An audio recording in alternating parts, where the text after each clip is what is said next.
Kazivai zvakare vateereri, mufaro wangu kuchingamidzai kuchirongwa chedu chamazuva ose kunhai pastor. Takupindura zvakare umwe mubvunzo wakabvunzwa neimwe hama yedu. This one is a totally different question. It's a new question altogether. Ari kuti iye, kunhai pastor, Mwari ayirevei paakati Moses akurure shangu dzake. Mwari ayirevei paakati Moses akurure shangu dzake. In fact, pakauya mubvunzo uyu wakati rebei, takazongousumarize, but munhu yarutoti hazvisiri izvo here zvinoita kuti vamwe vanhu vakurure shangu dzavo vachisvika vachienda panzvimbo dzokunamatira. Now, chekutanga chatira kuti ta-acknowledge ndechekuti panguva yatiri kutaura in biblical times, shangu dzaipfekwa, but mukufamba kwavaiita dzaitakurawo zvakare tsvina, dust. Okay? Saka uchisvika kumba vaitokurura, vaisapinda even netsapato dzavo mumba chaimo, vaidzikurura vopinda mumba. Uchisvika kutemberi vaikurura vosiya panze, nekuda mainly kwekuti dzaitakura tsvina pakufamba. Take note of that. But Moses ari murenje, ari musango, onzi naMwari, Moses, take off your shoes because you are standing on holy ground. Muchaona kuti paticharamba tichienda tichidzidza nyaya iyoyi, zvazvisinei nekuti kana wasvika pese panonzi pari holy, bvisa bhutsu. But zvine chekuita nekurangaridza Moses nyaya yetsvina, physical death, which is translating to spiritual defilement yaanofanira kubvisa kana achienda pamberi paMwari. That concept munoiona right throughout the Bible. Pano pamwe Mwari paakatoti vana vaIsraeri ngavageze katatu paakaburuka paMount Sinai achida kupa mutemo, akati let them wash for 3 consecutive days because handidi tsvina. So physical death, it was a symbol of spiritual defilement. Saka wanga uri mucherechedzo kuramba uchirangaridzwa kuti bvisai tsvina kana masangana naMwari, bvisai tsvina.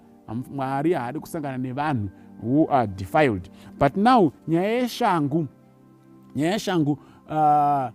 usually it was a very, very common practice. Sekutaura kwandaita kuti even vachipinda mumba vaikurura shangu, vachipinda kutemple vaikurura shangu, because it was meant to prevent physical death from entering certain places. Vaisatendera physical death from entering certain places, akaita semumba, mutemberi, and so forth and so forth. Vaisatoda physical death. So muchaona kuti nhasi uno patiri kurarama isusu, even shangu dzedu dzatinopfeka dzatosiyana netsapato dzaipfekwa nguva idzo, dzaiti kwapo dzichitora tsvina, kwapo dzichitora tsvina.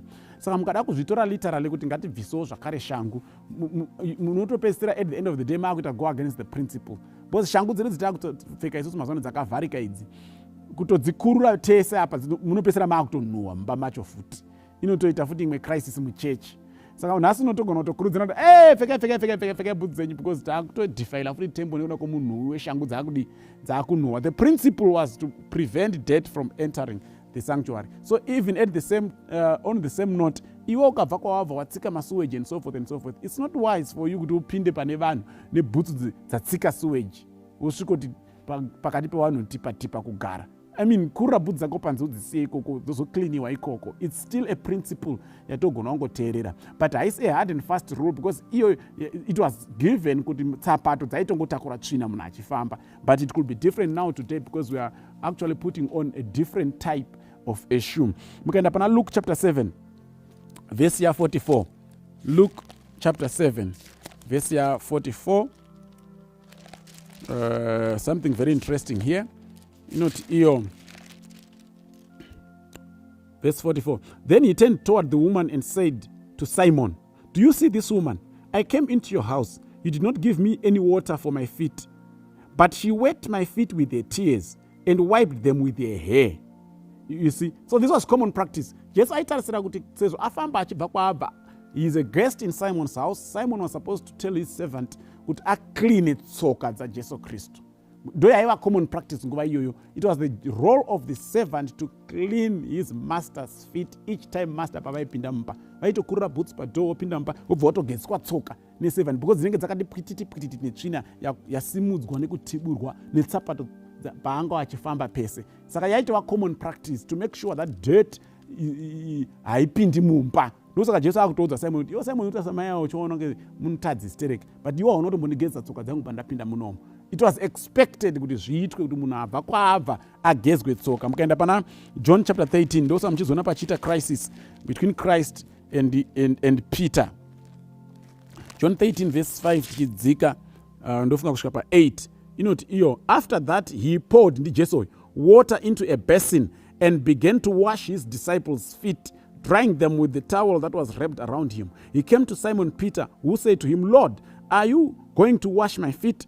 Jesus replied, you do not realize now what I am doing, but later you will understand. No, said Peter, you shall never wash my feet. Jesus answered, unless I wash you, you have no part with me. Then Lord, Simon Peter replied, not just my feet, but my hands and my head as well. Jesus answered, a person who has had a bath needs only to wash his feet. His whole body is clean. So, chakanetsa madisciples chekuti vaiziva kuti is the duty of the servant to wash the feet of the master. Saka vese vanga vabva kwavanga vabva vagara pa vagara vakuda kudya chirayiro, who then will wash whose feet? Because no one is acknowledging that he is a servant of the other. And then Christ took the dish and started to wash the feet.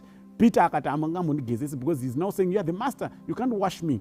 Saka yaiva common practice kubvisa tsvina pakati pavo, zvikuru sei inotakurwa netsapata pavanenge vachifamba. Ndokusaka even vatosvika pavanosvika vaigezeswa tsoka. Saka Mwari paroti kuna Mozisi, bvisa tsapato dzako, ari kumurangaridza kuti kana uchisangana neni unofanira kunge uine mwoyo wakachena. You should have confessed your sin. Haufaniri kusvika pamberi pangu uine tsvina. Even physical dirt chaiyo haidiwi.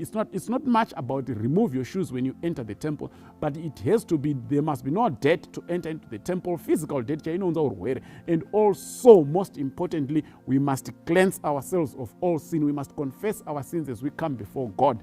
Mwari hadi vanhu vanouya pamberi pake vasingadi kuacknowledge kuti vatadzi vauya kuzoregererwa. Ndozvaidzidziswa Moses panapa. It's not much about the shoe and the removing of the shoe. Saka tinogona kudzibvisa bhutsu panze apo, but topinda still mukati mechechi tisina kureurura zvivi, hazvina zvazvabatsira kubvisa bhutsu dzacho. Ndozvazvaireva panapa. Mwari atibatsire atikomborere. Amen.